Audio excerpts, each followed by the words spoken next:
एक 63A का फैसला, फिर ये अज खुद नोटिस जिसके ऊपर सबसे ज़्यादा कंट्रोवर्सी हुई, जिस पे 3 रुकनी बेंच के ऊपर मरियम बार बार नाम ले रही है, और लेकिन इंटरेस्टिंगली उसी 3 रुकनी बेंच ने वो अज खुद नोटिस वाला केस भी सुना है। 63A क्या दुरुस्त फैसला या गलत फैसला है? ऑनेस्टली मैं समझता हूँ जी कि वो गलत फैसला है, और वो जो एक इख्तिलाफी नोट था, रीराइटिंग ऑफ द कॉन्स्टिट्यूशन, बिल्कुल ऐसे ही आप भी यही समझते हैं? बिल्कुल मैं समझता हूँ। और जो अज खुद नोटिस की समाअत हुई, जो CCPO लाहौर का केस था, खुद नोटिस वाली तो अब देखें, मैं ये सोच रहा था कि वो जिस बंदे की पिटीशन थी वो रिटायर हो गया, डोगर साहब, वो डोगर साहब। अच्छा, वो फैक्चुअली तो उनकी पिटीशन तो वो खुद इनफ्रेक्चस होगी सी, उसमें से जो सरफेस हुआ सुओ मोटो नोटिस वो जो है वो अब चल रहा है। अब जब तक 7 से ज़्यादा जज साहिबान ये फैसला ना करें कि उसमें 4 जजेस की जो ओपिनियन है वो जजमेंट है, या 3 जजेस की जो जजमेंट है वो ओपिनियन है, उस वक्त तक तो ये मामला आगे बढ़ ही नहीं सकता। आप भी समझते हैं ये तनाज़ा है 4-3 वाला? बिल्कुल, ये बड़ा सीरियस था। आप जज हैं इस्लामाबाद हाई कोर्ट के, आप भी समझते हैं ये तनाज़ा है तनाज़ा। देखिए, मैंने अपनी हद तक अगर एक जजमेंट दे दी है, मैं ये कहता हूँ कि ये पिटीशन फर्दर प्रोसीडेबल नहीं है, मेरी तो वो जजमेंट होगी, मैंने वो पिटीशन खारिज कर दी, उसके बाद मैंने क्या उसके में लिखना है, मैंने तो वो खारिज कर दी है। अब जो कहते हैं ये जिस इसका इखराज नहीं होना, वो आगे बढ़े हैं ना, वो तो 3 है।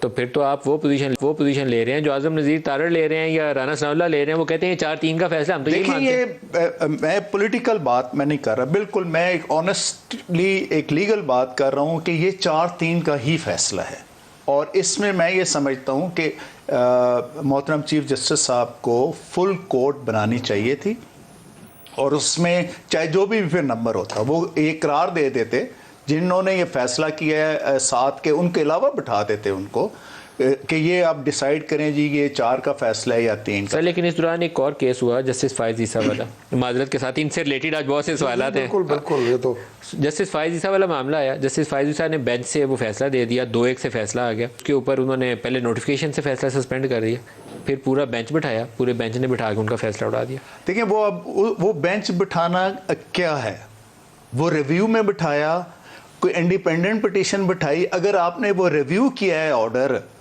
काजी फायज ईसा साहब का, तो जब तक वो तीनों जज साहिबान उसमें बैठे ना, तो वो तो रिव्यू तो हो ही नहीं सकता। They are available on the bench, unprecedented फैसला। ये तो देखिए, ये रिव्यू की बेसिक ये चीज़ है कि अगर आप वो जज साहब जिन्होंने वो ऑथर की है जजमेंट, उनका तो होना लाजमी है, और फिर जो उनके साथ हैं अमीनुद्दीन साहब, उन्होंने भी बैठना है, शायद वही साहब ने डिसेंट किया है, उन्होंने भी बैठना है।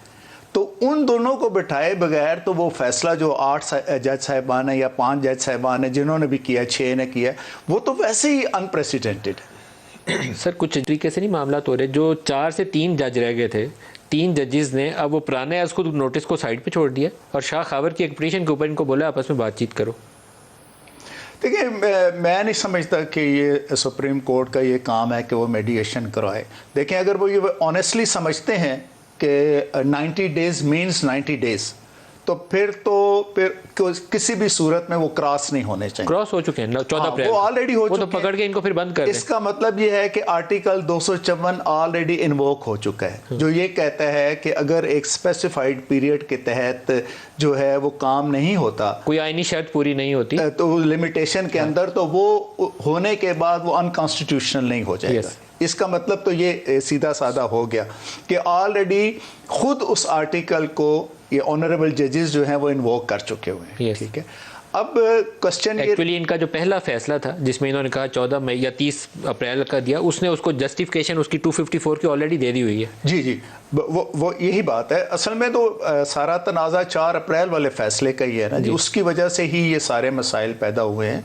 और मैं ये समझता हूँ कि इसमें थोड़ी सी अगेन यही पूरे एहतराम के साथ, क्योंकि इसमें भी फुल कोर्ट बैठ के इस इशू को डील करती, तो अभी जिस प्रेशर में चीफ जस्टिस साहब या उनके 2 बाकी साथी हैं वो ना होते, ये शेयर होता।